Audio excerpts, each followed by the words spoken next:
All right, impromptu introduction into this particular video. So this is part 2 of 3 on how to tell what type of hair you have, and in this video I'll be talking about hair porosity.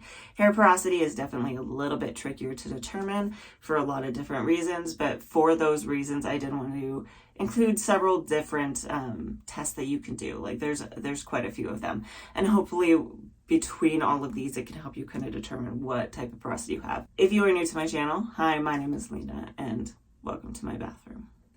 So some things you want to keep in mind when watching these particular videos is there is information in part 1 about how I prepare my hair for these particular tests that you might want to check out. So if you haven't yet, definitely check that out.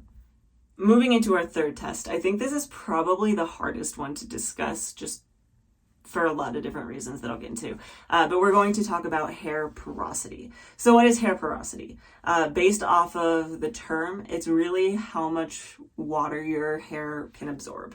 How quickly can it absorb it? Is your hair a sponge? Is it really porous like a sponge? Or is it less porous? So our spectrum here goes from low porosity to high porosity. If you're thinking about each strand of hair is actually coated in something called cuticles. And for the sake of this discussion, we're going to talk about them like they're shingles on a roof. So each cuticle is a shingle. And if you have low porosity hair, those shingles are very tightly sealed. They're not letting anything in and they're not letting anything out. If you have high porosity hair, they are letting a lot in, but they are also letting a lot out. That shingle is just really raised and it's made your hair very porous, which is why it's called high porosity. If they're somewhere in the middle, you might have medium porosity hair. There's a lot of different tests that you can do to determine the porosity of your hair. But this is where we get into a little bit of, again, the trickier area. Because to some extent, these tests aren't super accurate. I think the only way to know 100% how porous your hair is, how sealed those cuticles are, is to look at it under a microscope for a few reasons, and the main one being that it is actually also related to the thickness of your strands. I saw a while back, it's been a while now, if I can find the video I'll link it down below, but Swavy Curly Courtney posted a video where she had her hair analyzed by one of those companies. And she was surprised because they told her she has low porosity hair, but she actually had always thought it was high porosity because it just soaked water and product in as if it were high porosity. And she was told that the reason for that was because she actually has fine hair. So fine hair, even if it is low porosity, can still act like high porosity hair. So that's why these tests aren't 100% accurate, but I'll still discuss them and talk about them in case it's relevant.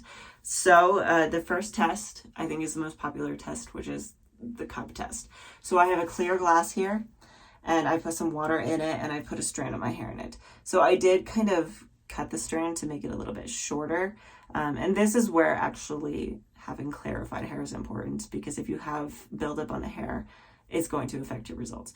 But anyway, so the idea is if your hair sinks to the bottom, that means it's soaking up the water, it's very porous, you have high porosity hair. If it floats on the surface of the water, that means that you have low porosity hair. It's really not sucking it up. To some extent, you do want to let it settle for a couple of minutes. For me, this has been settling for probably about 10 minutes. I know this is really hard to see, but my hair is kind of just floating on the water. Can you see that? It's kind of just floating on top there, which means I have low porosity hair. Another test you can do is you want to take your strand of hair and you're going to run your hand down the length of it. Now I would go in both directions because I'm not sure which way this came out of my head. See how it feels. If that strand feels pretty smooth under your fingers, it's probably low porosity. If that strand feels really rough and bumpy, it's probably high porosity.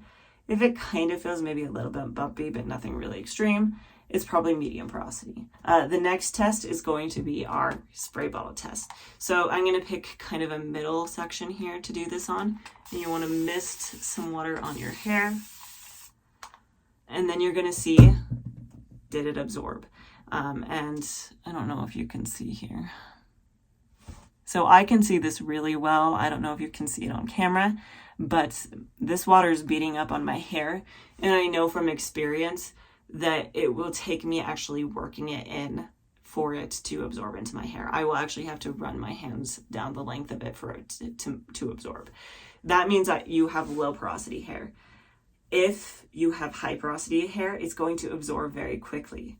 If you have medium porosity hair, it might kind of beat up on the outside for a minute, but it will be absorbed eventually.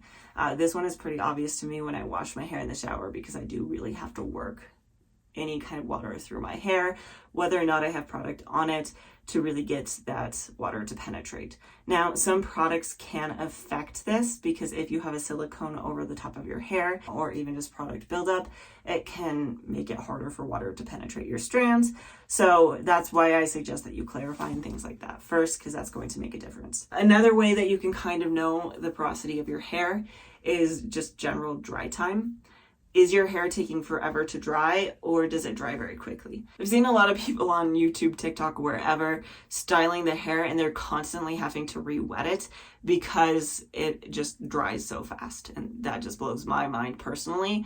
But I know a lot of people deal with that, and that probably means you're on the higher porosity side. Whereas if your hair takes absolutely forever to dry, even without product, it just seems like it's damp for a rather long time, you probably have low porosity hair. So for me personally, air drying it like I did today, it probably took it about 4 hours to dry. Now, some of these things are going to be affected by the length of your hair, the coarseness of your hair, the density of your hair, things like that. So that one's not 100% accurate either. The last way you can really tell is kind of just the appearance of your hair, though especially on naked hair, that one can be kind of difficult to tell. Typically, higher porosity hair is going to look a lot more dull because those shingles are raised. It doesn't give it as much reflective surface. And then you're going to get a lot more frizz and things like that, and it's going to look and feel a lot drier. Whereas low porosity hair, once you get that moisture into it and you get your hair healthy, is going to just naturally be a lot shinier. It's going to naturally feel a lot more moisturized. It's going to look a lot more moisturized. So why does it matter what kind of porosity your hair has? Now this one again is kind of debatable, because like I said with Wavy Curly Courtney, if you have fine hair, you can have low porosity hair that acts like high porosity hair.